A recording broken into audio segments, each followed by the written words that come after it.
morning, afternoon, or even evening. Welcome to AFR Round 7, round the Sebring International Circuit. We are just currently underway with qualifying, but first and foremost, we will go through your standings and, of course, the history of the circuit in due time.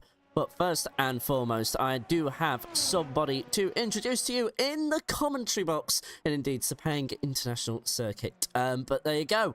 It is what it is. First and foremost, welcome to my commentator, the most successful sim racer in AFR. It is Sarah Mulfetova. How the devil are you doing? I'm doing really well, and I'm really excited to be doing this commentary here, Dave. And yeah, what a track to start our commentary journey here, and it's been a long time coming, hasn't it? It really has been a long time coming. We have actually commentated together before on the Formula 1 game, but this is Assetto Corsa. This is another league entirely, and of course, just want to say a warm welcome to everybody in the chat this afternoon here in the UK, or wherever you may be in the world, and whatever time of day it may be. We have 10 drivers currently on the track, 15 minutes to go in qualifying. Sarah knows what it takes to be successful in AFR, and she will be giving us the driver's point of view throughout the proceedings. So first and foremost, I guess if anybody is new to AFR, do you just want to run through what's going to be the proceedings? Okay, so in AFR we have a qualifying session. It's a 20-minute qualifying session. We unfortunately joined it late today, but nevertheless, it's a 20-minute qualifying session, and then a 23-lap race. All of the races are roughly 125 kilometers, which is how the laps are calculated. And sometimes there's a sprint race. It's not this time, as we see Juniper almost hit the wall on pit entry. That's quite interesting. But anyway, so in rounds 2, 5, 8, and 9 this season, we have sprint races, which have been reintroduced for the first time since I don't actually know which season. We have Nick in the PC here. Do you know, Nick? 7. Since season 7, thank you. But yeah, the sprint format is 15 minutes, but currently that does not concern us this round. Absolutely. Also, just got a notification that my ACTV is just a little bugged out at the moment. It's only set to 10 drivers. There are more than 10, I rest assure you. So definitely a bit of a miscalculation there. In fact, yes, that number on the right confirms that. So I'm just going to fix that for you in the immediate, as soon as I possibly can. But otherwise, Sarah, I guess who are you looking out for today? I mean, Andy Park's a very quick contender, and also, of course, Juniper is also a very quick contender. Who would it be this season? As with any race this season, really, I'm looking out for Andy and Icebrand, and it's clear to see why if we look at the championship standings, which I know you will get to soon. They have been swapping positions basically every single round, or at least, well, Andy has been leading for a while, but he has been having technical issues which have dropped him back down to second.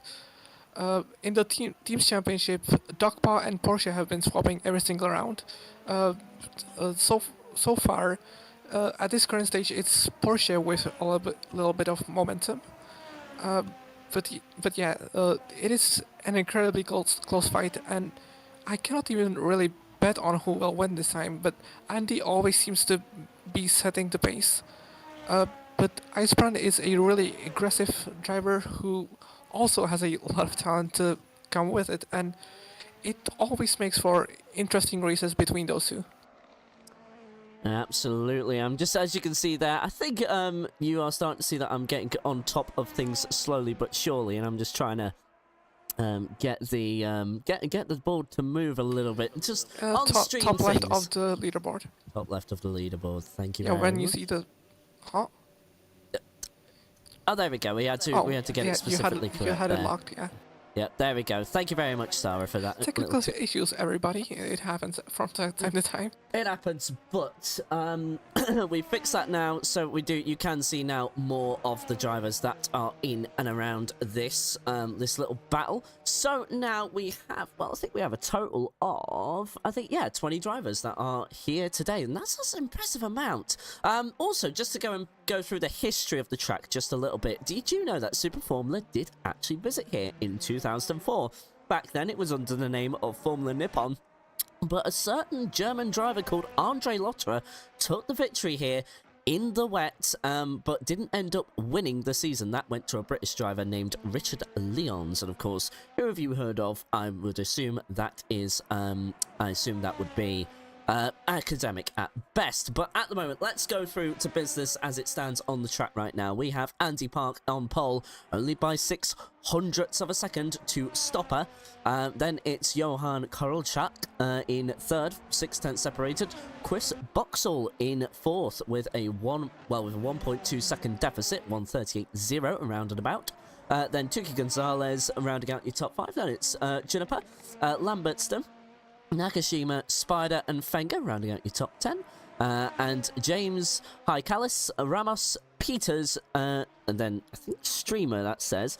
Ollie Mobs, Bakes, K, Sheikh, and Al-Hafe rounding out your top 20. So I think that's actually 19 drivers in the grid, because I think that Streamer would mean me, if I'm not mistaken.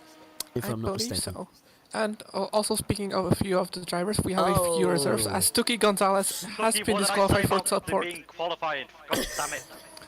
We apologize for the language of the race director.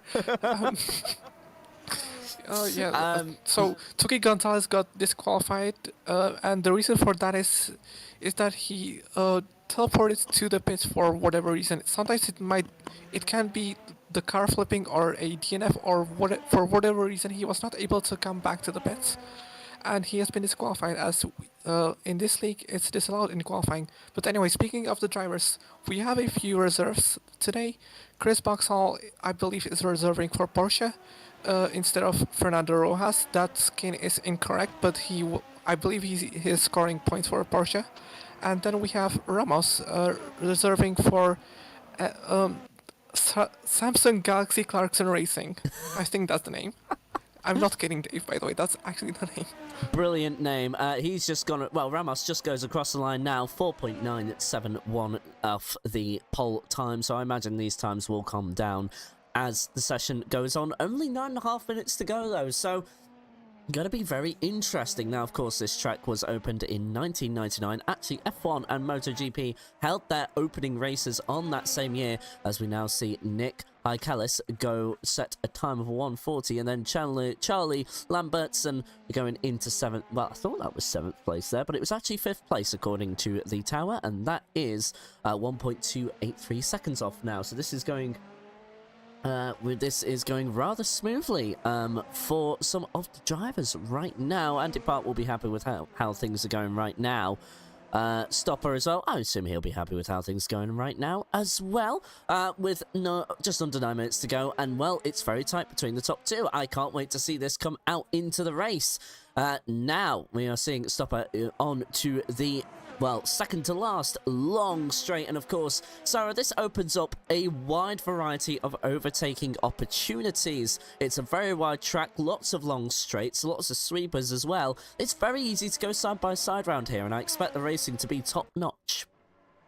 Yeah, absolutely. This track is, I think, one of the drivers' favorites. I don't think I know any driver who actually dislikes this track, but the reason why this track is so exciting as well for the driver is that there's only really one single straightforward corner here, and I will say that's the last corner, but every single corner has something unique to it. This corner right here, for example, is an uphill corner where you can cut the track on the inside and easily go off track limits on the outside, but I think Stoppa here did it quite well here. This corner really challenges the downforce of any car that drives around it. This corner in this car is basically just a small tap of the brake just to get the car turned in, and then it's back on the throttle, use the downforce. This turn is very, very tricky on the traction here. On the entry you have camber, on the exit you have a very big struggle to get on the traction, but he does it well here. Here it's pretty much a blind turn-in. You have to really practice the track a lot to know where to turn in there. Here you brake and turn at the same time, and it's very difficult to get it right and again spot the turning point and hit the apex, but he does it beautifully. Maybe he could have used the apex more, because that curb is quite flat actually. And this is what I'm talking about. The only straightforward turn on the track, go off track limits, brake deep, trail brake, get back on the power, and now it's just a straight run to the line. And it's going to be no improvement for Stopper there, so unfortunately he will just have to settle down again for second place. Looking at Andy Park, I think he's on a flyer as well. And just going through that double right-hander, high downforce, pin it to the floor, as Sarah has just explained. His ping might be a little high there, definitely looking in the red, so hopefully that won't be an issue as we go into the race afterwards. But now, Andy Park just coming through here. Long right-handers, yet again, medium to high-speed corners now. And then, of course, you have that swooping right-hander that goes uphill there. Always caught me out in several sim racing games. I couldn't really get this corner right, so the fact that the drivers can exploit as much time as they can through here, mad respect to them. But here you go, second to last straight now. Very, very, very long. Of course, no push to pass activated in the qualifying, so they won't be having any extra boost. That will come into effect in the race. Of course, that increases fuel flow by, I believe, 105%. You can only use it a maximum of 10 times throughout the feature race, and as he goes across the line, no improvement there either. So it's all nip and tuck, and I'm just trying to get the live timings up now, and I'm also just trying to get the set times up. But at the moment there, as stated previously, it was actually a 1:36.880 from Andy Park there. That wasn't a bad time at all. That was only nearly 500ths off of his personal best there. So I think Andy just has that little more time maybe, but then again, don't count Stopper out either. So it's going to be very interesting indeed as we now approach these final 5 minutes. It looks like Boxall is abandoning the lap here. He is just weaving up and down, well, he's just weaving down the straight. And at the moment, just getting those tyres warmed up for another go in qualifying. Looking around a little bit, got Nakashima as well heading into the pit lane. So he will be going for one last refuel, I assume a change of tyres as well, and then those he will set his final laps in just a moment. Also looking at Juniper Makova here. And well, let's see. I'm just having a think. Who do you think Pole's going to go to? Is it between the top two, or do you think somebody outside of the top two is going to surprise us? As it stands, I know Juniper can improve a lot, but that will not improve her time for sure. Oh. As we see another driver, it's Ramos, following her, doing the exact same mistake and hitting her with his rear tires. I hope Juniper can, both of them actually can make it back to the pits and get that fixed up. I think they have enough time.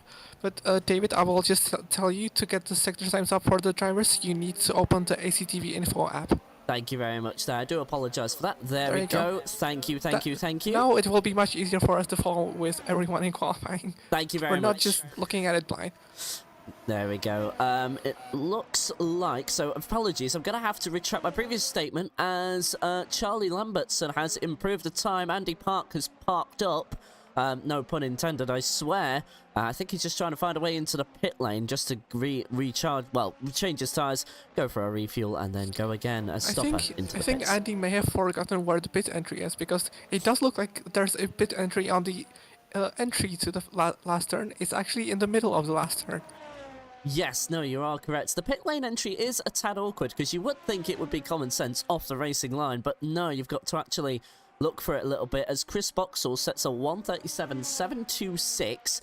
That's good enough for 4th place, and just underneath a second to pole position time. 3 minutes to go in qualifying, and it is absolutely nip and tuck. The chrome livery of Karolchak here is trying to improve, but he is well down in sectors 1 and 2, so I highly doubt this is going to be an improvement, so that will abandon the lap.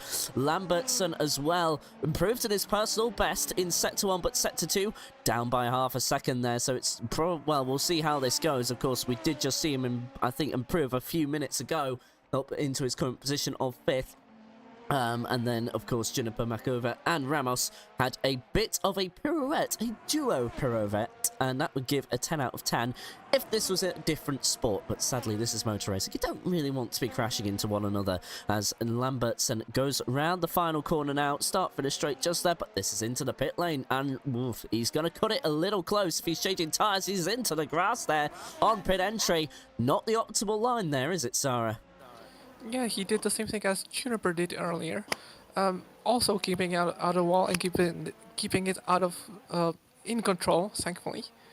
But yeah, speaking of Juniper, I think she's about to start one of her final laps. I think it might even be her final lap, as there's only 1 minute and 40 seconds left. It might be cutting it close actually. No, But she yeah, won't get. Sorry about that. Sorry. this will be her final lap. So I think we can go on board if you want. Alright then, Juniper starts her final lap now. We approach turn 1. A long right-hander here. It's a medium to slow speed corner. Want to keep to that apex. It gives you the optimal entry into turn 2. There's the apex there. It's a sudden left-hander. Now you can really boot it to the floor. And there you go. It's a sweeping right-hander, but no worries at all. If you've got the downforce set up correctly, it's no issue. But now, you need to brake at the right point here because you've got a medium to slow speed right-hander now. Keep it on the white line. That might have been a bit close there. Just kept it within the curb at the very least, so I assume those are going to be the rules. Then it's a sweeper left, right on the apex there. Bit of grass touching from Juniper there.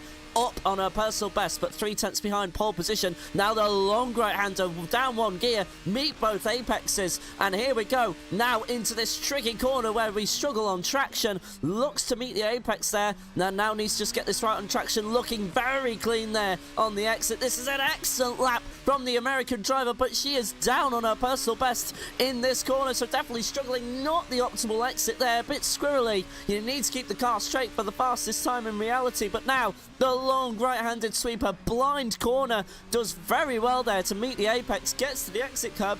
Now, pedal to the metal, down this straight, and it is 1 corner to go, but it is so easy to mess up your lap time. You miss the optimal point, it's all over. How does she do? She does perfectly okay there. Bit wide, though. I thought she did okay on the entry, but messed it all up on the exit. Qualifying is now over. Tuki Gonzalez comes across line, but does Juniper with a slight improvement there up into 5th. We just missed a message from radio from the race director there, so just having a look round. Ramos is just approaching the final lap himself. Lambertson comes across the line as well, up into 6th place. Spider has had a moment somewhere on the track there. Was that? I don't think that was a teleport. That might have just been an instant coming into the pits, but Gabriel Ramos next across the line. Here we go, Fenger across the line as well, Stopper across the line, obviously, and Ramos up into 13th place. Andy Park, though, fastest in Sector 2, up by a 10th. Here we go, and it's an improvement there of a whole 10th. That is an amazing lap time. What about Johan Karonchak? Only up by a personal best. Does he have something magical in Sector 3? He's just coming round the final corner now. And that is a perfect line that Johan takes there. The French driver looking to be on fire. Here in Malaysia, it's the time of a 1:37.2, so it won't be enough for a positional improvement, but it is a personal best at the very least. We've got High Callis as well, down a second on the best time at the moment in Sector 2, but coming into Sector 3, can he improve that any at all? He is just coming around the final corner now, bit wide there, but he gets an okay exit, so it might be a little bit of improvement, but a bit on the grass there, my guy. Don't want to do that too often. That's a 1:39.315. That's his personal best, but it's only good enough for 10th, and that is qualifying.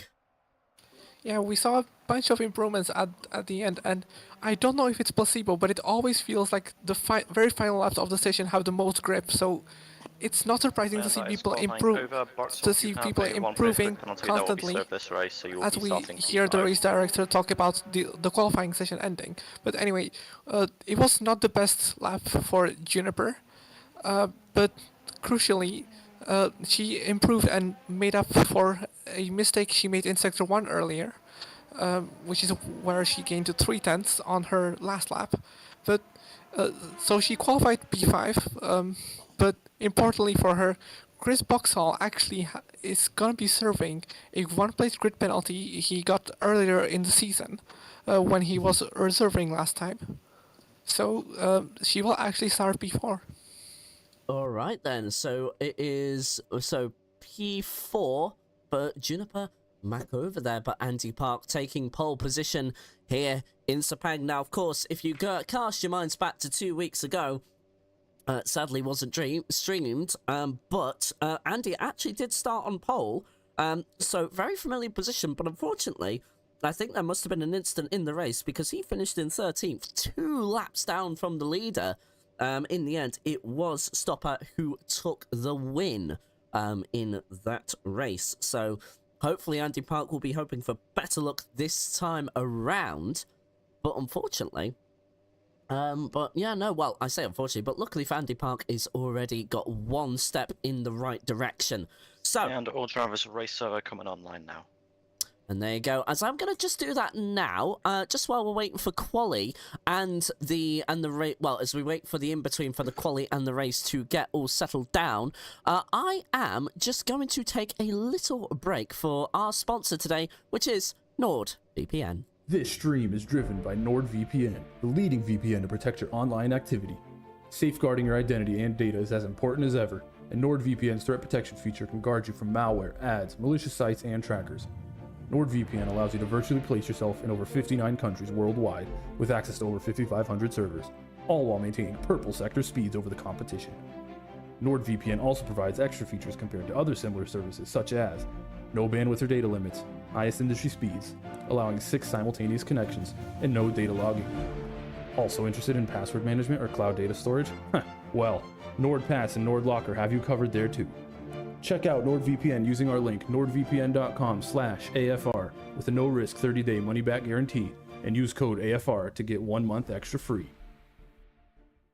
Sorry guys, please rejoin now, please rejoin. Thank you very much to our sponsor, NordVPN, there for allowing us to associate with them through AFR and whatnot. But now, while we are waiting for things to get underway, let's just go through our standings as of right now. And it is Just Brand Stopper at the top of the board there with 112 points. Andy Park, Fernando Rojas behind. But yeah, no, Andy Park definitely the closest contender to the Porsche Super Formula team.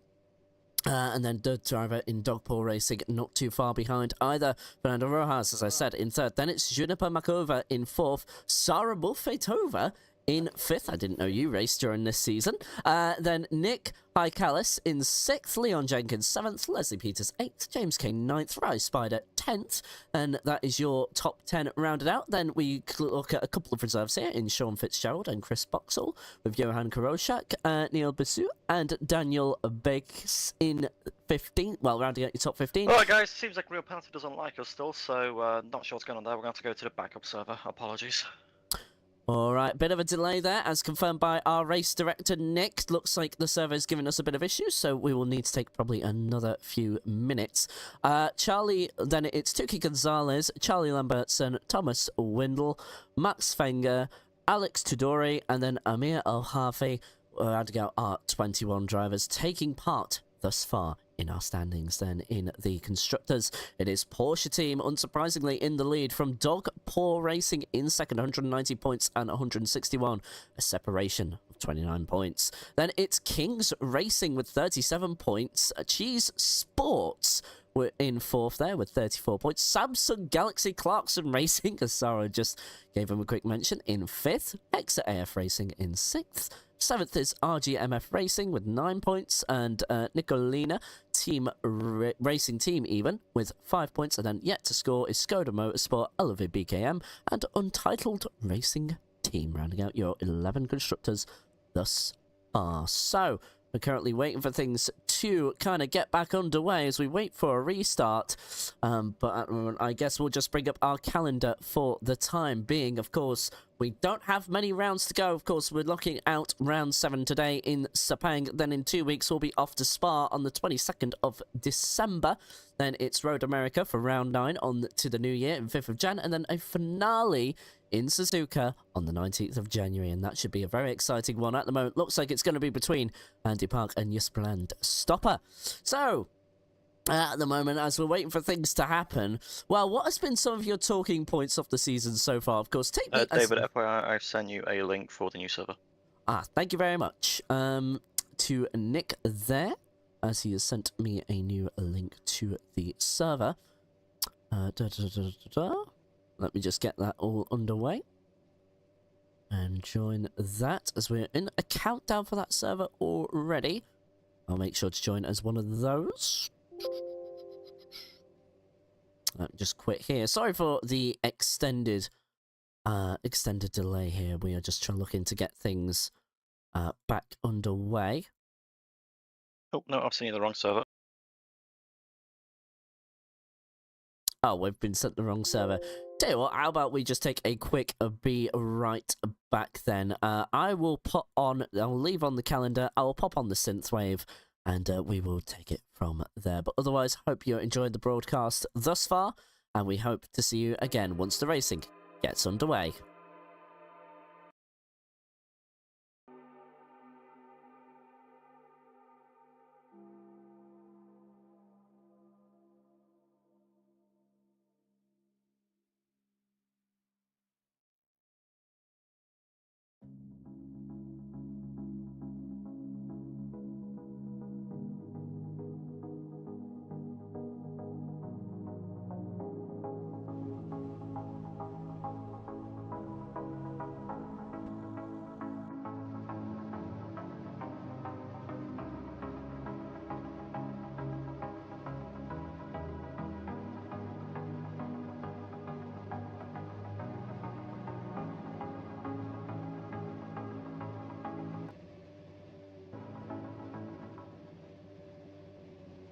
As you can hear from the fade out, we are finally back, and we're going to bring up the race feed. Just give that a minute to catch up, and there you go. So we'll just go through the grid as it stands. So for one last time, in case if you have just joined us, it is going to be Andy Park on pole position with Stopper, his championship contender, in second place. Then it is Johan Kolocak in third place, followed by Juniper Makova in fourth, Chris Boxall in fifth, Lambertson in sixth, Tuki Gonzalez in seventh, Nakashima in 8th, Fenger in 9th, High Callis in 10th, Rice Spider in 11th, now just joins the grid. Then it is James in 2nd place, followed by Gabriel Ramos in 13th, 14th is Peters, then followed by Kay, then Imran Sheikh in 16th, but these are the drivers not taking part, so it's only 14 drivers from 1st to 14th is your grid. So at the moment, Sarah, as we count down to lights out, who are you looking out for? Is it the top two, do you think? I'm currently looking out for the Discord stream, as I cannot see cannot see the screen right now. I do. But yeah, I'm absolutely looking forward to another very. I'm sure it's gonna be a very spicy fight between Andy Park and Icebrand Sopa, and I would not be surprised if it all kicks off in the very first turn of the very first lap, knowing those two. But I'm also looking out for Juniper and Chris Boxall, because Chris is also reserving for Porsche, so it's two Dogpa versus Porsche fights throughout the field, and they're not even separated by too much. It's just Johan in between them. So I wonder how Johan is gonna feel about being in the middle of this titanic battle.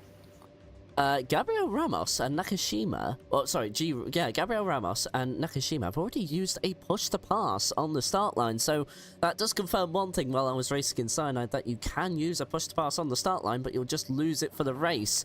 At the moment, though, we have 30 seconds to go. Battles up and down the field looking to take flight.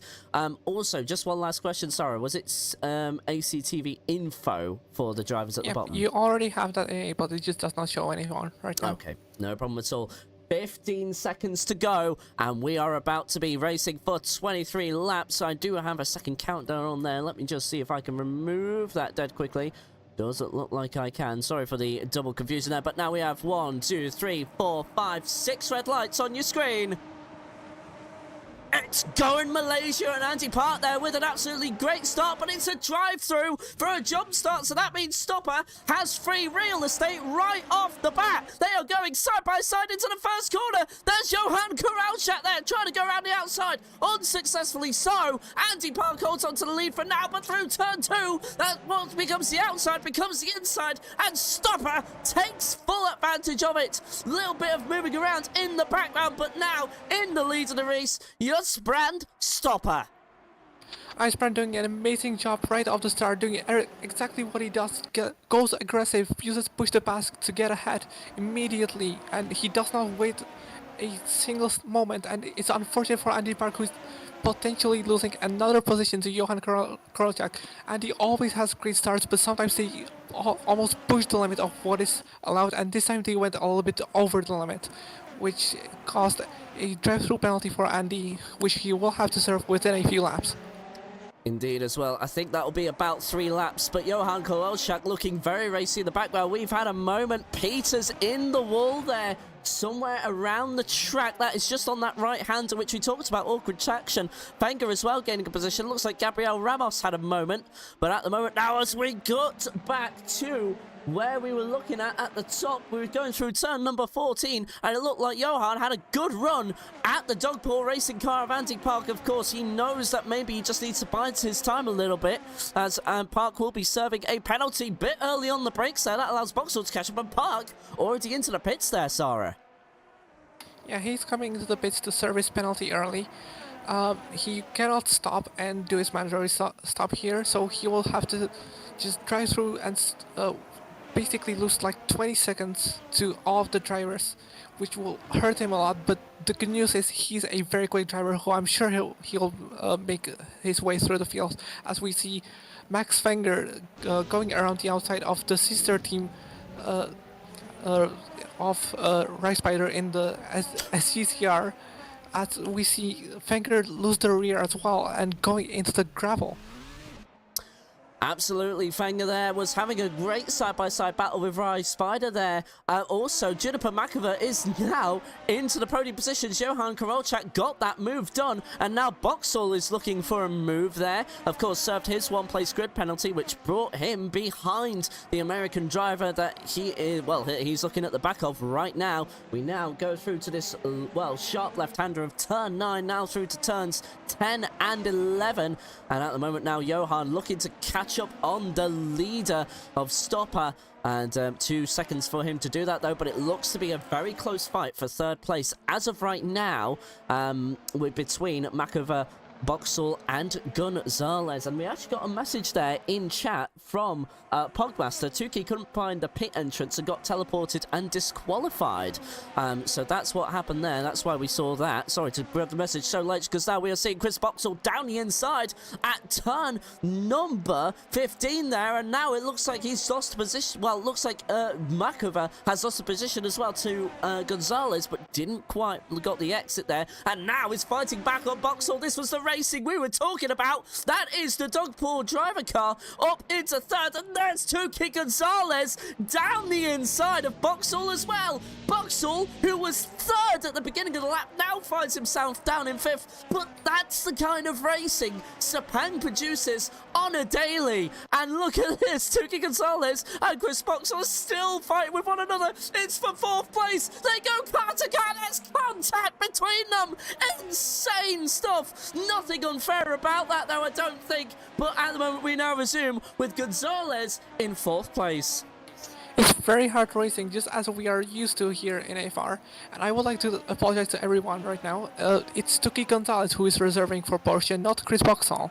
I got that confused because Chris was the one reserving in Kyalami in round 1, as we see Andy Park making easy work of Leslie Peters there, and starting his fight back in this race.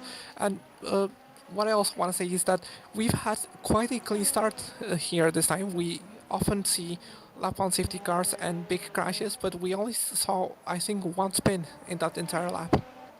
When you said that, when you said we had a clean start, I was nearly going to say, is there a song request? There's, oh, wait a moment. Juniper Makova is facing the wrong way out of turn number 14. That is really unfortunate for the American driver, from third down to 8th and losing more positions as it goes. Jusbrand Stopper with the fastest lap of a 1:38.0 thus far, but now Rice Spider down the inside as, oh my word, that is Eden James there going it all sorts of wrong on the final turn of number 15 there. Oh, unsafe rejoin contact between James and Peters, and that's not going to make either driver very happy. Unsafe rejoin from Eden James, and they've teleported and disqualified themselves. Well, Eden has.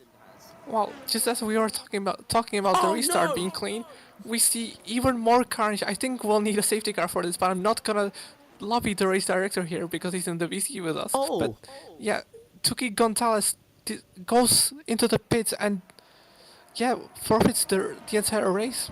I think it was a race quit. He does not want to continue, and just as we see a big blow to the Dogpound team, we see a big blow to the Porsche team. But crucially, Ice brand is still clean up ahead, and they will be gaining a lot here in the championship. Leslie Peters disqualified for disconnection, as now we are seeing a side-by-side battle for what is now 5th place. Things have changed in the matter of a finger snap, and now Rice Spider up into 5th place. I actually commentated over him in another league. He was usually towards the back of the field, but this time he's right in the top 5, and this is really good to see. I love seeing a comeback story, as now Andy Park has made quick work of Boxall. It's now up to 8th, Andy Park. This is an insane drive so far. Of course, he still has to serve a mandatory pit stop. While we have a bit of calm, Sarah, do you just want to explain the pit stops that happen here? Okay, so in AFR, all drivers must complete one mandatory tire change in the race. They can do it under safety car, and they can do it whenever they want. And they'll also refuel, because that is also allowed. Most of the drivers will refuel about 15 to 17 liters, because that's about as long as a tire change takes. So it will not lose them any time, and they will be able to run their car lighter throughout the entire race. Absolutely, as we see Chris Boxall making his pit stop, but we're also seeing Gabriel Lamas and Max Fenger have a side-by-side battle into turn 1 here, and that's going to continue all the way through turns 2 and 3. Potentially, does Fenger have anything to come back at Ramos? Not at the moment, so that's all settled for the time being. Half a second separating them. Could have tried something with the push to pass, but Fenger actually already used it as Ramos there, a bit wide there into turn number 4, I think that is. I think I don't know actually. Yeah, turn number 4 there. Well, keeps the lead for, keeps his position for now, but now we're seeing Andy Park and Nick Highcallis go side by side with one another, still going side by side. And look at this, Andy Park putting on the moves today, mates. Look at this, Andy Park. Take a bow! That was an incredible move round the outside. Of corners, you wouldn't always see that, but my God, respect to both drivers there. That was impeccable, as we see Stopper do a 37.9 for, I think that is still the fastest lap of the race. But this is some fantastic racing, and Fenger and Ramos have got on with it again, Sarah. Andy Park is usually so dominant in this league. He's not used to overtaking people, but he's showing us that he can still do it if he has to, and he's putting on some amazing and brave moves by the standards of maybe other drivers. But for him, it's just him showing his talent and doing an amazing job, as we see a very good battle between Fenger and Ramos as well.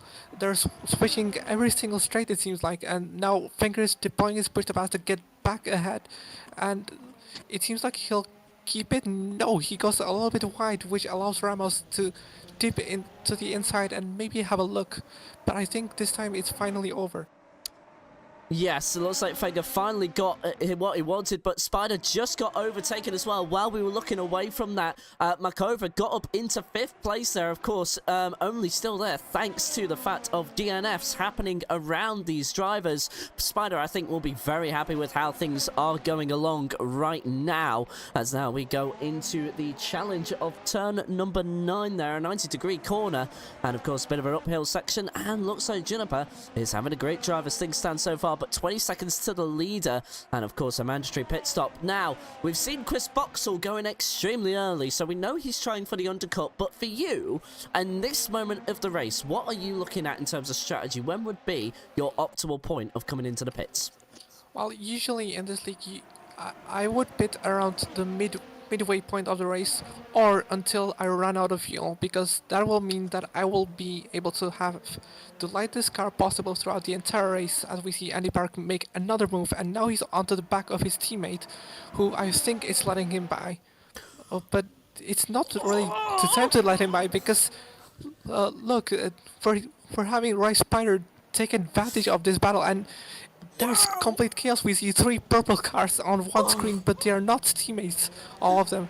And Rice Spider is causing a little bit of chaos, a little bit of issues. But it seems like at the end, Andy has finally made it through, as we see Rai coming over, cutting across Juniper maybe twice there. I don't think Juniper is going to be too happy about that. No, absolutely not. But Rai Spider taking it to the dog paw cars and trying to make excellent work of that. Of course, respect to all three drivers involved. They absolutely kept it clean, gave each other the space, but I don't think Juniper will be very happy that Rai just cut across her Rai cut across Juniper in turn number 4 there, so don't know how that's going to end up, but this is intense battling, but it's just a battle for 6th position. Might not mean a lot in the grand scheme of things, but it's always a battle for pride when you're a driver who doesn't get up here very often. But look at this, Juniper trying to look to the inside there, but Rai Spider gets it all wrong, and as the car says, I've binned it. And he makes that prophecy come true. Juniper now up into 6th, and Spider might have High Callus for company in a few moments' time.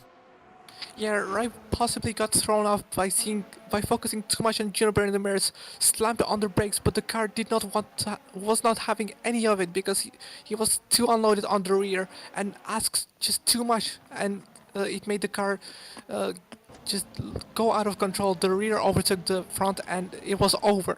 But another driver who is having a very good race here is Nakashima. I believe it is their first race in AFR. Yeah, I mean, I'm gonna take your word on that one, Sora. This is my first ever race here in season 10, or 12 even, I do apologize. But at the moment, Nakashima currently not too far away from the podium, just a second separates him and Lambertson. And it looks like he's having a very good time of things as of right now. Of course, Nakashima, I believe, started 8th, so he is up 4 positions if I am correct with that, if I can remember that off the top of my head. But in turn 9 he goes, and it looks like he's got the pace to battle with Lambertson as things stand right now. In terms of the lead, we haven't paid too much attention to that because at the moment, Stopper is driving an absolutely perfect race. He's got 4.7 seconds between him and the French driver, and at the moment not a lot wrong, and that's what we kind of expected. And Johan, of course, is very pacey as well, but you know, towards the end, Andy Park now might be looking at, well, I think he could get a top 3, but I think the top 2 might just be a bit beyond him. It's going to take something dramatic there. Looking at the live timing between the top 2, if I can, well, I'll need to bring that up again at some point, but at the moment, 4.8 seconds, it looks like Stopper has got the legs on Karol Schak so far, and Lambertson has the legs on Nakashima as of right now. Yeah, absolutely. Icebrand ahead is building a quite comfortable gap, and it's something we've been used to seeing. Even though Icebrand usually gets himself caught up in a bunch of incidents, but now he's completely unbothered ahead. But fair play to Johan, still keeping up a very good pace right behind him. And as for him, he has an even bigger gap behind him. But then as we go to the pack, I think the battle might get a little bit spicier with Andy Park and Andy Park catching up and making very good progress after his early troubles. Just seen a funny remark in chat there from Leadpaw Racing. Hello, Leadpaw. Welcome to the stream. Hope you're having a good day. And of course, welcome to everybody in chat as well. We've had an action-packed 9 laps as of right now as Boxall goes past Ramos, as Ramos has now made his mandatory pit stop on lap 9 out of 23. And at the moment, we are observing the battle for second place, which is starting to go the favour of Lambertson. But of course, as Sarah affirmed to earlier, as we see Stopper set a 1:37.821, which is another very quick lap from the leader there, and definitely got nearly 8 tenths there on that last lap over the French driver of Johan Karolchak. Andy Park, though, in 5th, he had a drive-through penalty for jumping the start earlier on, so he has been on a recovery drive since lap number 2, I would say. Put it in very early to get that all out the way, but still needs to serve his mandatory stop as we are now on lap 10 out of 23. Going through turns 2 and 3, we are observing the Dogpaw driver on an excellent drive, and definitely a contender for driver of the day if we have that kind of thing here in AFR. But now as High Callus as well makes his mandatory stop from 8th place, He should come out just ahead of Boxall, if I've got my calculations correct. I don't know how powerful the undercut will be, but of course it will all work itself out once the drivers have done their thing. Your only retirements as of right now is Leslie Peters, Tuki Gonzalez, and Eden James. Of course, Leslie Peters and Eden James got into a bit of an unsafe rejoin moment, as now Andy Park to the inside at turn number 9 gets that done rather beautifully. Can he keep it, the car stable on the exit? Yes, he can. Andy Park now using another push to pass, though. He's only got 4 to go. What are you making of that, Sarah? Because that's very interesting contrast. The only driver that's equal to him is Fenger in 8th. Yeah, it was a very quick and decisive move, not wasting any time and showing the newcomer how it goes in AFR. You see Andy in your mirrors and you have to expect an overtake like this. But the problem is, as you mentioned, he is using a lot of his push to passes, and looking at his situation right now, I don't think he'll need too many push to passes for the rest of the race, depending on how difficult Charlie Lambertson makes it for him. But usually you would want to save your push to passes if there are any other battles ahead, or if you just want to set the fastest lap after your pit stop, which is what I always love doing. And you would always see after the race, you always get these sheets of fastest laps and stuff, and usually all of the fastest laps would be from my second stint, because I always save the push to passes till the end. To be honest with you, Sarah, that would be kind of my strategy as well. I think Andy Park is sort of not doing himself a favour here, using all of his push to passes in the first stint of the race. Gives you absolutely nothing to fight with, and then you never know, you could see Lambertson up your rear at the end, and then he's got, let's say, 8 more push to passes than you. Of course, I'm just kind of entertaining a few ideas here, based truly on theoreticals, not anything definite. You can actually vote for your driver of the day in AFR. Look there, vote for your driver of the day. Follow that link below. And also a huge thank you to our sponsor, NordVPN, for supporting us during these streams as well. If you use code AFR, you'll get a little special offer. But at the moment now, we are approaching the halfway point of the race. Lap 12 out of 23 has begun. Our leader crosses the line with a 1:38.341. Absolutely unchallenged. 7 seconds separating him and second place. And Johan into the pits, Sarah. Yeah, Johan is coming into the pits at the halfway mark, as expected, serving his mandatory pit stop, changing the tires, possibly refueling a little bit as well. And I think he'll come out in around, I'd say, Rice Spider's position. We'll have to look at that. But yeah, speaking of the push to passes, another reason why you want to save push to passes is because there can always be a late safety car, and if you're caught out in a pack, usually the people who have the most push to passes, provided there's enough laps remaining, they have the best advantage of basically being able to dump them every single lap and be unchallenged on the long straights. Absolutely, and now Andy Park has got that gap to underneath 7/10, and you were about right. So Johan Kowalczak behind Rice Spider there by 3 and a bit seconds, so 3 seconds and 3/10 separating him and Rice Spider. So you called that one on the head, but of course now if we do have a full course yellow or safety car for whatever reason, all of a sudden now that strategy has completely blown up in his face. And then you've all of a sudden got another race on your hands, and all of a sudden, what becomes 1 car becomes 5 or 6. But now Andy Park already looking to try and throw the driver off, just much like Juniper did to Rice Spider a few laps ago, around the outside of turn number 14. Surely not a bit squirrely on the exit, but makes that work somehow, using another push to pass there. Lambertson not going to do the same thing, and now Andy Park up into second. What a drive this has been. Yeah, but unfortunately, I don't think that was the best possible push-to-pass usage, because Lambertson will still stay behind because of the slipstream, which is quite powerful in these cars. But luckily for him, he stays ahead and breaks that slipstream luckily, and I think now he will pull away as...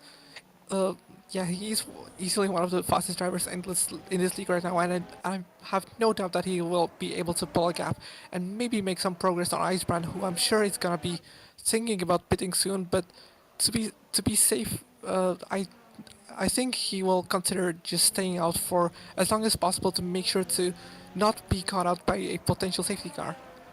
Of course, As we see Juniper also coming to the pit. And as we say that, Ramos getting it all wrong at the exit of turn number 9 there. Lost it on the traction. Of course, Sarah alluded to that back all the way in qualifying. And Ramos, so far our first victim as far as we have seen. Also, as we speak of battles, Chris Boxall and Haikalis are currently separated by just under a second. In fact, a couple of battles are starting to form up. There is one between Rai Spider and Johan Korolchak. There's one for 9th place as well. So it's all starting to brew up to what could be an entertaining final few laps here. We have 11 to go as of right now. Make that 10 to go now that his stopper has crossed the line. Andy Park currently up into 2nd place right now and needs to be ahead of Johan Korolchak in his pit stop. But as of right now, as Korolchak approaches obviously the slower driver of Rice Spider, it's going to probably be Academic. It won't be done down this straight, but it will certainly be down the other one as these two will start their lap number 14. But as of right now, here we go. Turn number 14, Johan Korolchak just looks that little bit better. He's utilising more of the track there as well, and Rice Spider is a bit shallower there as Nakashima into the pit, Sarah. Yeah, we have reached the point where the strategies cross over, and we'll see people who have stopped using their fresh tires to overtake those who haven't stopped. Like right here with Johan, he has already made his mandatory pit stop, while Rai, who we saw make the crucial mistake earlier while fighting the dogpaw drivers, he is still on those old tires, and he will be slowing Johan down through all these corners, especially the next turn, which is a flat out left and right kind of section where it really challenges the downforce, and when you're behind another car it feels very frustrating and you want to go faster, but you have no downforce. You have the dirty air which will make you have to lift there, and yeah, it is the worst place to really get dirty air, as we see Nick Haikalis and Chris Boxall making those fight. Of course, Chris Boxall returning after reserving for Porsche in the first round. And sorry, Dave. Absolutely. Sorry about that, Sarah, because Chris Boxall down the inside at turn number 4 gets that all done, and there you go, overtakes the Greek driver for what is 9th place now. And as soon as we see one battle, another one begins. Andy Park now into the pits. We'll cut to that in just a second, but Johan Korolchak down the inside, turn number 15, any contact, no. Right Spider fights back on the outside there. He's gonna make this this fast driver fight for all he's worth. Johan uses push to pass, but does Right Spider have a comeback? Johan needs to defend. He goes all the way to the inside, tries to cut off Spider, gonna try into turn 1, surely not. Yes, he will, because now Rai Spider is making Johan work for all he's worth. And look at that, they still go side by side through turns 2, make that turn number 3 now, bit of contact between them, and Rai Spider holds on to what is currently 3rd place, but of course, he's not made a pit stop as of right now. Down the inside, outside for Johan, turn number 4, gets that done. What a battle between those two. That was exciting stuff. That was an incredible defense from Rai Spider, and it's quite surprising because obviously this is not for position. It does not benefit Rai Spider to fight Johan here, but he's doing it anyway, possibly just to have some fun, and it's great entertainment for us as well. So fair play to Rai, and he did really challenge Johan for that position. He absolutely did. At the moment, Andy Park as well, just to give you a little update on that gap, after his pit stop, is now finding himself 14 seconds behind Johan Korolchak as of right now. Of course, Lambertson still needs to make a stopper. I believe still needs to make a stop, I think. I might not be correct there, but at the moment... Oh no, I the Esperan stopper has already stopped. He does still need to make a stop. He still needs to make a stop. Righty-ho. Thank you very much. But he has a very, very large gap, and that gap will grow even more as P2 goes into the pits to change tires and again possibly refuel, and that leaves a massive gap for Icebrand to pit at any moment he wants. Really, it will not matter unless he makes any kind of mistake. But if he does not make any mistake, he has a very comfortable gap So no matter what he does, even if he for some reason repairs his bodywork, I think he will still come out P1. Yeah, absolutely. Stopper has an immense gap of 40 seconds. And now as soon as we start to work things out, it is Andy Park up into third place. Korolchuk reassuming second place as it was. But yeah, no, 40 seconds. That's going to be a hard gap to overturn. Even with that pit stop, we need to consider 8 laps to go. And it's starting to look a little academic. But Lambertson has a pacey Juniper Makova here. So Makova might still make things exciting for third place. Potentially 5 seconds separate the Dogpaw teammates. We'll see how that all works out. And of course, Nakashima behind as well. Also 5 seconds to Juniper. So at the moment, a lot of people could still make some ground in these final stages of the race. 7 laps to go at the line. Stopper going for another lap. How long will he hang on? I don't know if there's a certain window you need to meet. Could you potentially pit on the second to last lap? You can pit whenever you want. But I don't think Icebrand would have fueled for the entire race, so I think he will be pitting within the next few laps. But speaking of Icebrand and his rivals, we see Juniper get a 3-second time penalty for track limits. This is the first time penalty we see, but as she does that, she also makes a great overtake, and now she will want to build a 3-second gap to Charlie there to not lose the position due to the time penalty. But as I was gonna say, it's been a great recovery drive for both of the Dogpaw drivers. We saw Andy Park have to serve that drive after jumping the start, and he's back up into the podium positions as Juniper also had a spin over her own, hitting the wall, possibly damaging her front wing, and she's behind Andy.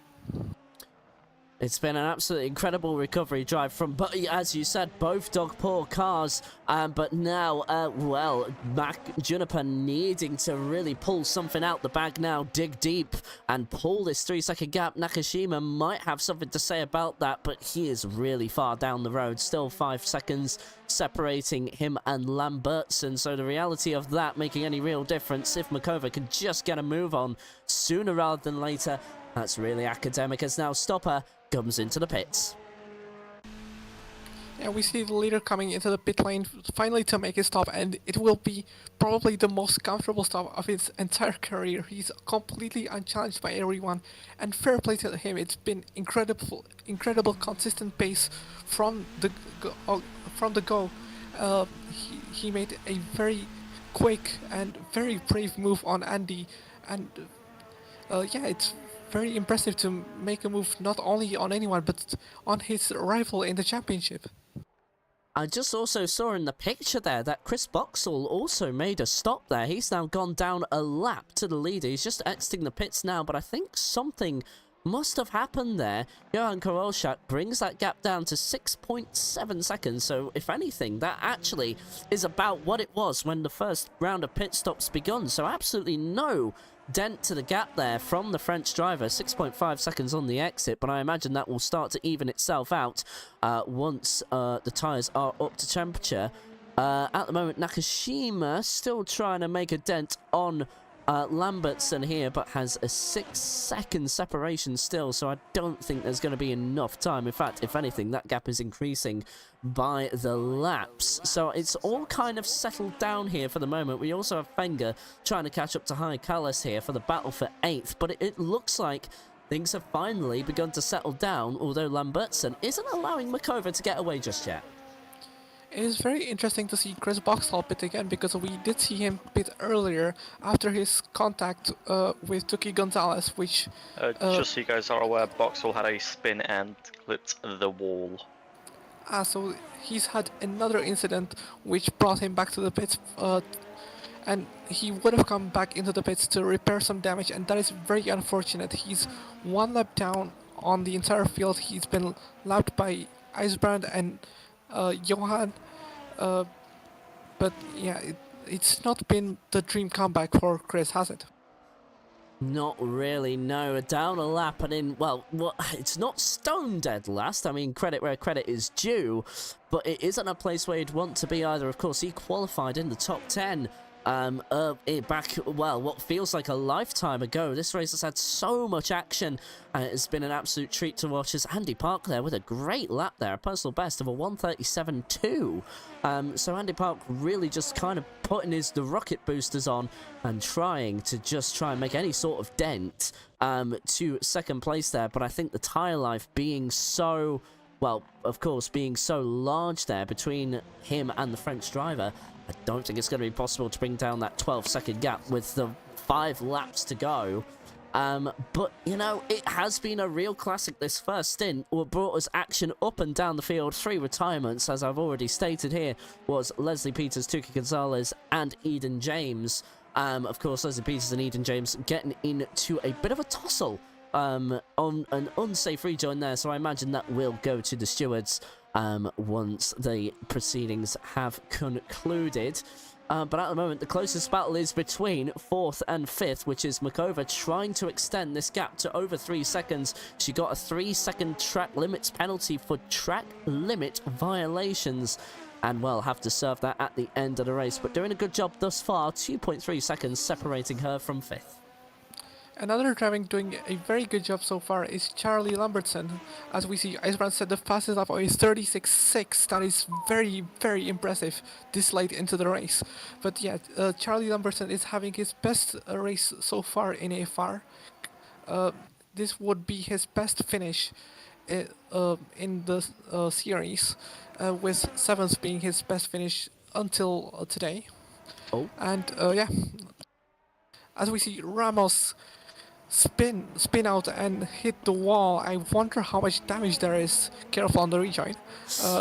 Yeah, he does not impede anyone, but he looks to be limping, and he might want to just struggle back into the pits. It's always difficult when you make a mistake and damage your car early in the lap, because you've got the entire lap to drive with a damaged car, and it's so frustrating. You just want the lap to end. You just want to be back in the pits to repair your car.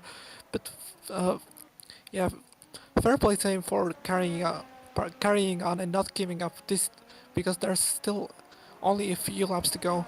And yeah, it's always good to just finish and just be able to say, hey, I made it to the checkered flag, and no one can take that away from me.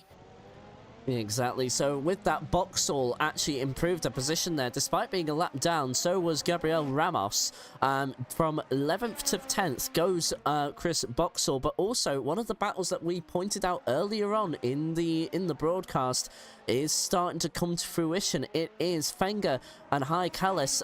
They are separated by 2.7 seconds with 3 laps to go at the line. They won't be caught by the leader as of right now, but this is the battle currently shaping up as Makova has done I think she's actually done enough there, Sarah. She's got that gap over 3 seconds, so good drive thus far from Makova. Just needs to bring it home now.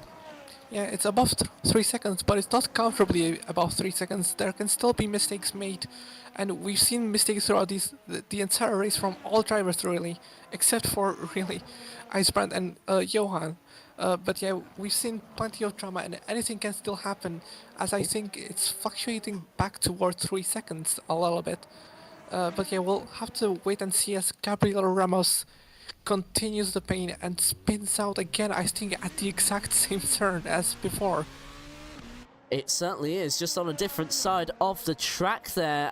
Makova has used all her push to pass, so Lambertson has 3 in hand if he wants to use it, but 4 seconds now separating the 2 drivers. Just kind of focusing back to the battle here, Fenger just sets his personal best, now separated by 2 seconds. So it looks like this will be the battle to the line with 3 laps to go. And it's getting intense here for 8th. This could be what brings the action towards the end of the race.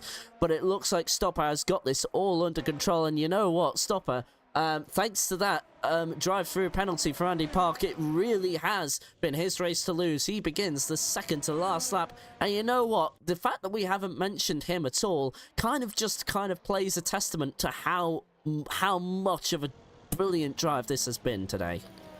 It absolutely is, and we usually see the race calmed down a little bit throughout any race in AFR really, but it does not take anything away from how dominant this pace has been. Whee! As we see Icebrand pushing a little bit, and I believe he will be trying to get the fastest lap here as well, or to improve his fastest lap really, because I think he holds it right now. But yeah, as any driver would in his situation, you always want more and more, and right now I think he's just having a little bit of fun, pushing even more, but keeping it out of control, and just wanting to improve that fastest lap just to make a statement. Absolutely, but with 2 to go, we are seeing the battle for 8th place as High Colours is now under pressure from Fenger behind. We are going to surely, well, Fenger with no push to pass in hand, but 1.3 seconds faster than High Colours. High Colours only 1 push to pass in hand, so really, it's going to be academic here from Fenger. It doesn't look like he's going to be able to hold on. Oh no, as soon as I say that, it is Fenger spinning off on the entry into turn 2. And unfortunately, we are robbed of a great battle towards the end. But Fenger really with only himself to blame. As now that very much concludes as Ramos, while nearly on the same section of track, makes another mistake. And now surely that's probably going to be it. And it's all academic from here as the leader is on the final lap. Yeah, that snail section, right as Icebrand comes through it, it seems to be cashing out a lot of drivers, and in particular Ramos, who has spun there 3 times now. But yeah, it's been, as we've been talking about, an incredible drive from Icebrand. And Dave, who do you think is your driver of the day today? Oh, it's very tough because I want to say Stopper because of the absolutely dominant drive that he's put on, has just played everything correctly and has been simply a step above the rest. I would like to give it to Andy Park, but of course making that error at the start, I mean, it's a bit of a rookie mistake, to be honest with you. I wouldn't expect that from someone like him. So I think to me it is the driver that we are looking at right now who is going through the final sections of track, and now it is going to be his in Malaysia. 10.7 second separating him from the rest of the field. Laps Gabriel Ramos as well, and now he comes through the final straightaway.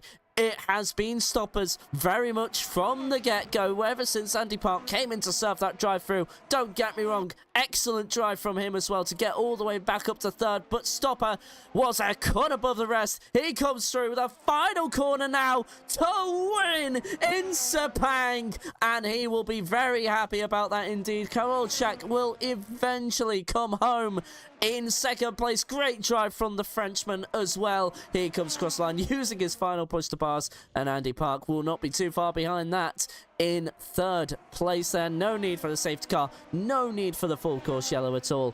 It all worked itself out, but Makova as well gets a nice 3.6 second gap, just needs to hold it all together through this final corner. It's gonna be nip and tuck. She does it in the nick of time, so Lambertson will get 5th place. Nakashima coming home in 6th as well. Cedric Nakashima, what a drive from him as well. The debutant here this week, according to Sarah.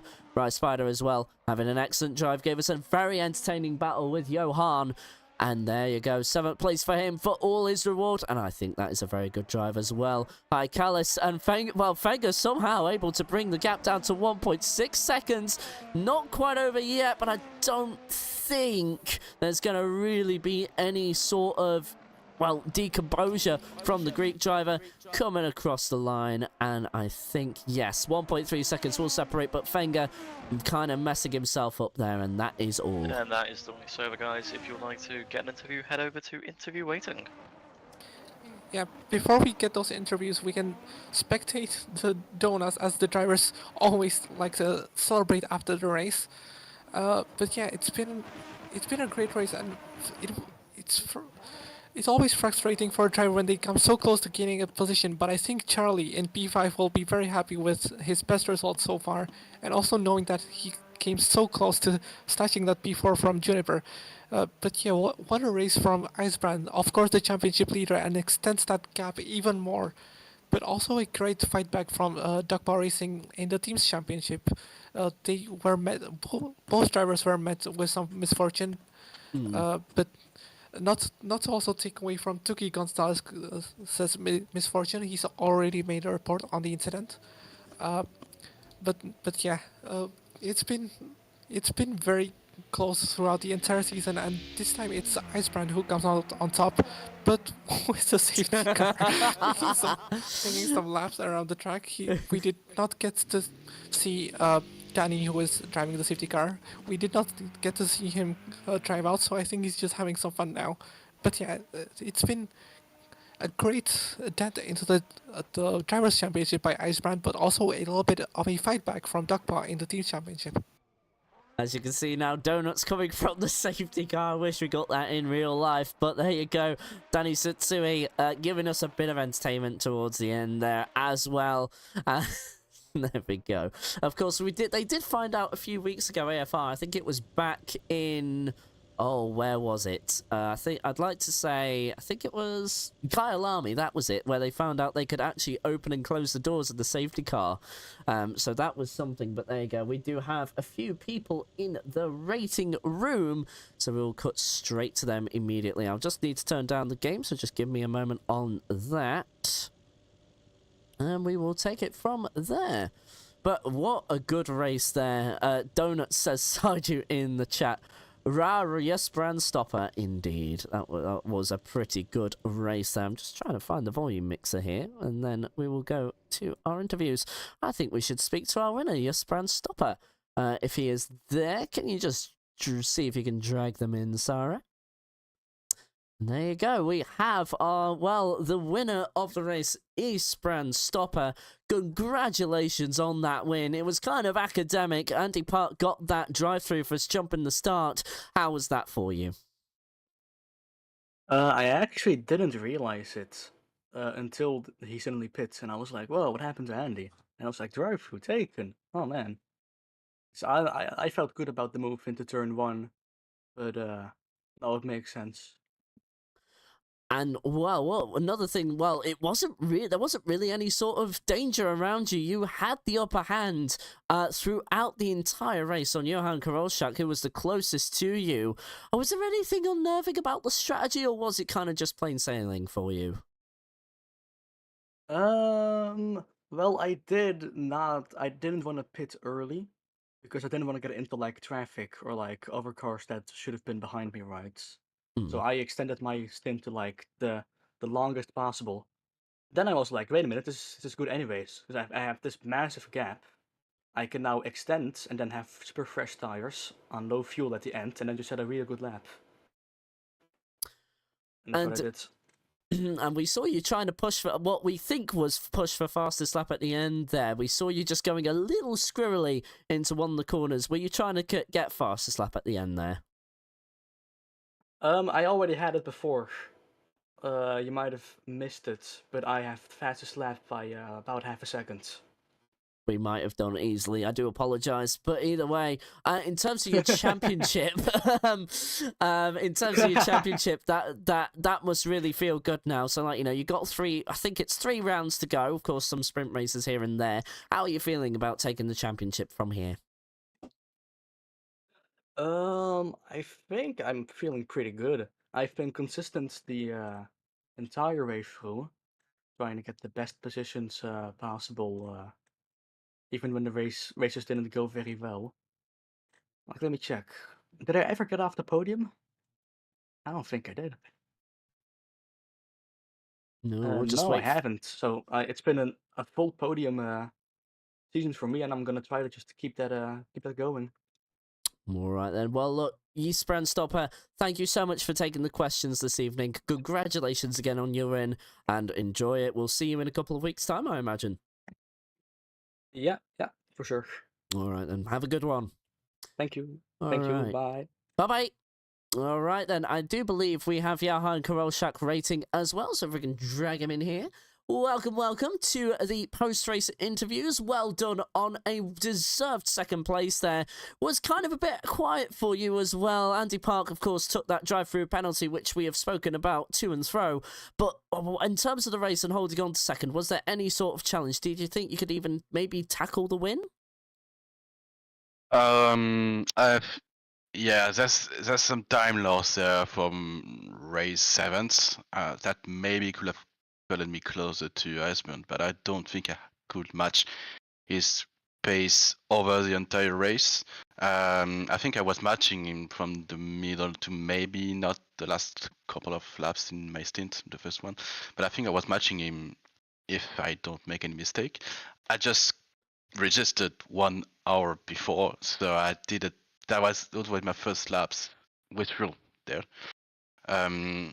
I don't think I could have challenged for P1, but I think I could have been, 5 seconds closer, something like this. I lost quite a lot of time at the beginning after my pit, fighting with Ray, doing some stupid mistakes that prevented me to pass him 1 lap earlier. This kind of stuff.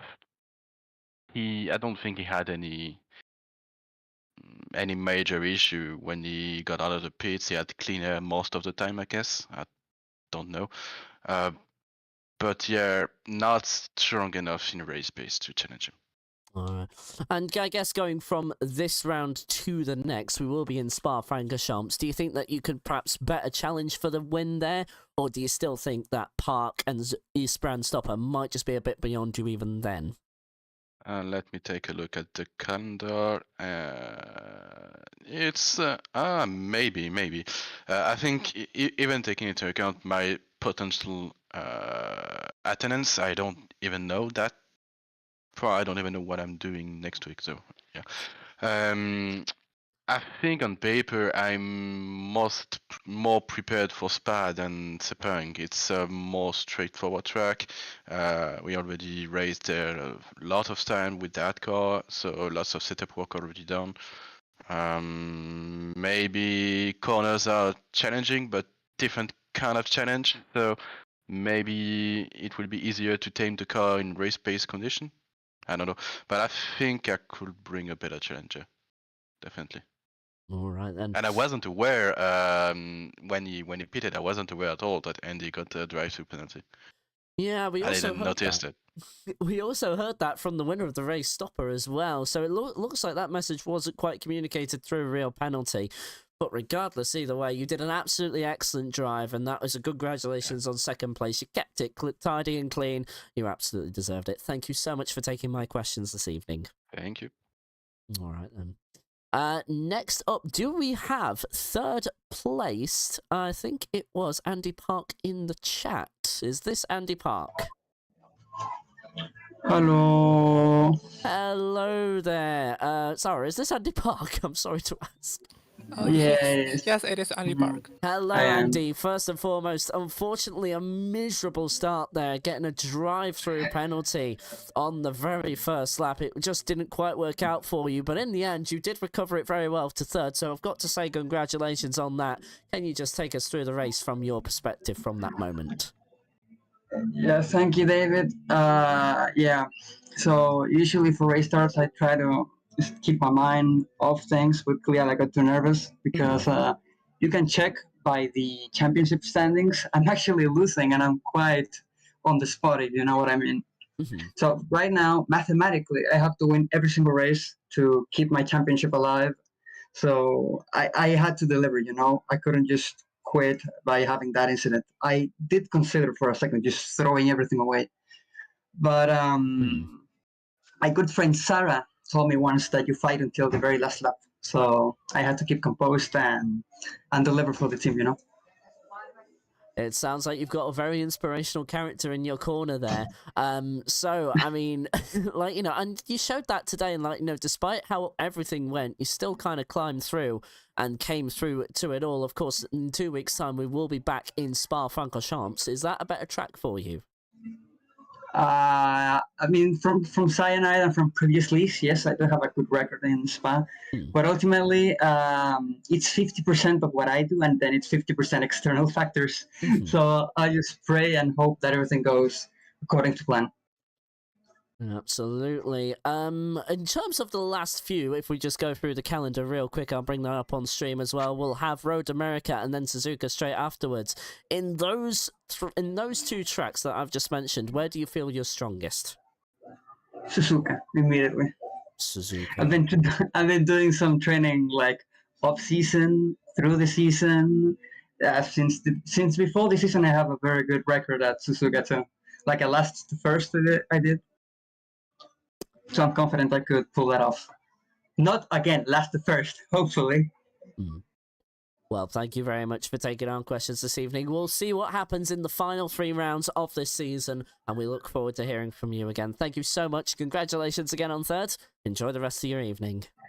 Thank you, David. See you later. See you later. Bye, everyone. All right, we've still got a couple of more drivers to go who are currently in the interview rating group. We now will have, if I can please, Juniper Makova. Juniper, hello there. Well, first and foremost, congratulations on what was eventually a 4th place, but had a bit of a moment there with a 3-second penalty. Can you just go through your race for me? Sepang track limits. I think that's all I need to explain about the track cuts. Sepang track limits. That's certainly one way to define your race, but was there any challenge there? I mean, you had your teammate catching up to the back of you. Was there any inter-team communications through TeamSpeak that you had to he was deafened.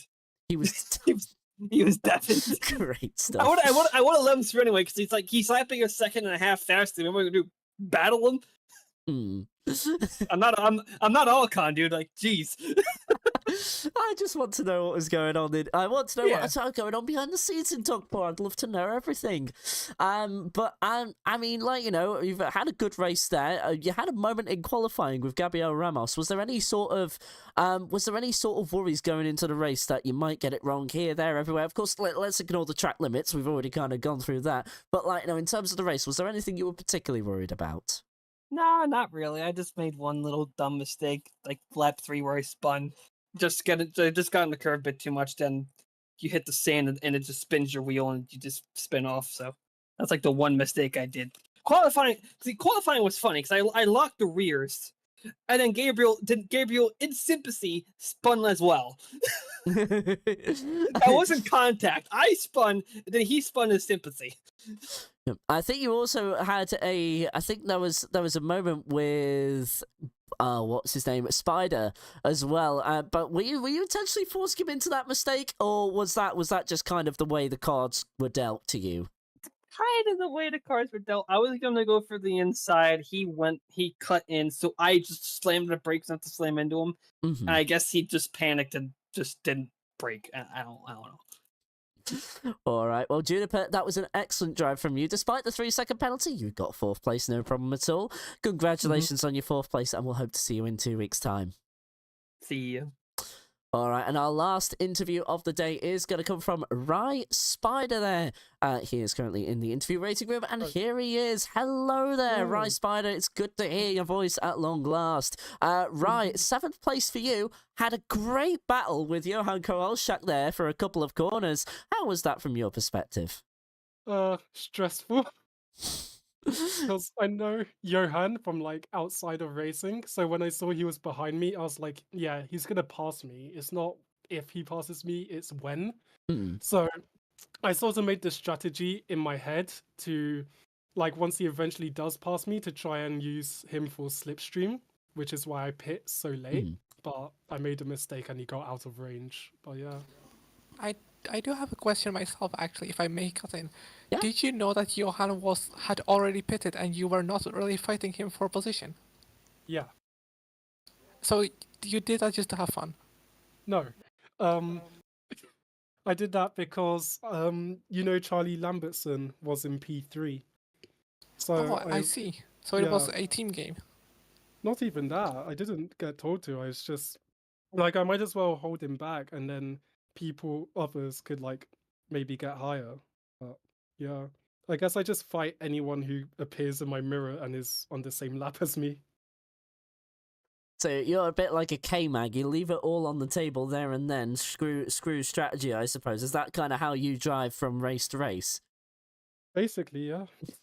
Although it doesn't always work out. As I've seen in the past. But anyway, at the moment now, I mean, we're going to have 3 more races. Of course, that will take place over a 2-month period, I think, if I've got my maths correct there. But how are you feeling going into Spa, Road America, and then eventually Suzuka Circuit? Well, I'm actually going to miss Spa since I'm on holiday, unfortunately.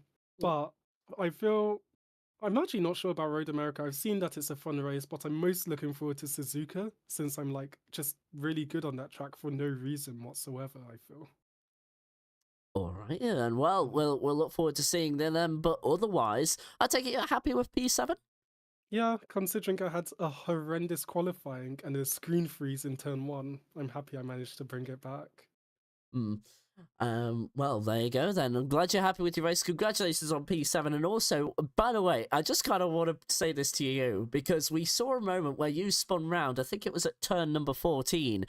We saw you spin around and we saw the tagline on the side of your car, "I've binned it." So that was really nice comedic timing from you. I really appreciate that. No problem. I'll try to do it more often. Please do. But otherwise, have a very good couple of weeks and we'll see you then. Thank you. See ya. See ya. And well, I guess that is the end of proceedings for AFR this afternoon. A huge thank you to Nick for allowing me to do this week. Just to go through the calendar one last time, we have, of course, knocked out round 7 just now, so there's only 3 to go, as we've already mentioned. It is going to be Spa, Road America, and Suzuka, and that will be the end of your season. Of course, join us back here for around 4 p.m. GMT. Sarah, any last words from yourself? Not really. I think we've already pretty much covered everything, and the interviews really speak for themselves. It's been an exciting race for really everyone down the field. Maybe some had it easier than others, but I think everyone was quite satisfied apart from our non-finishers. Absolutely, and we do have our race director Nick in the chat. Does he have any last words for the stream before we sign off? Thank you for watching. And there you go. I can't say it better myself. I will say a thank you to everybody here. I'll just go indefinite and then I'll join back with you in just a couple of minutes.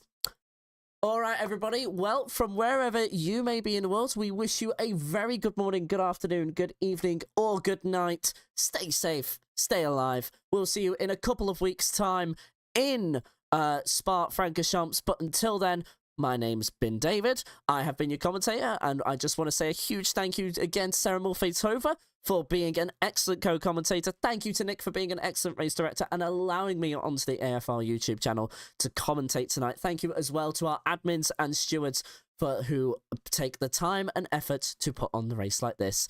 I will leave you now, and we will see you again in 2 weeks. Don't go anywhere. It will be Spa-Francorchamps. From everybody at AFR, bye-bye for now.